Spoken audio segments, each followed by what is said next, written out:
প্রায় সময় বলি হাত লাগে, তাহলে বুঝবেন এখন আর মাজার জোরটা আগের মতো নেই।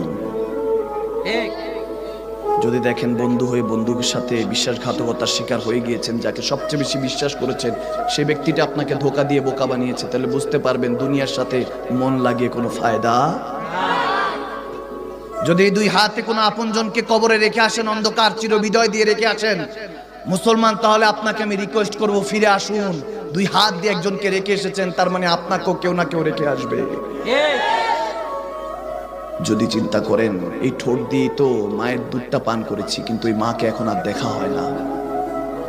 যে মাকে দেখলে কবুল হজের সওয়াবটা আল্লাহ লিখে দেয়, যে বাবার কদম ছুঁয়ে সালাম করলে আল্লাহ জান্নাতের চাবিটা দিয়ে দিবে। যদি বুঝে যান সেই মা বাবা নেই, তাহলে ফিরে আসুন। যদি মনে করেন সবচেয়ে যাকে বিশ্বাস করেছি ট্রাস্ট করেছি তার থেকেও ধোঁকা পেয়েছি, তাহলে ফিরে আসুন।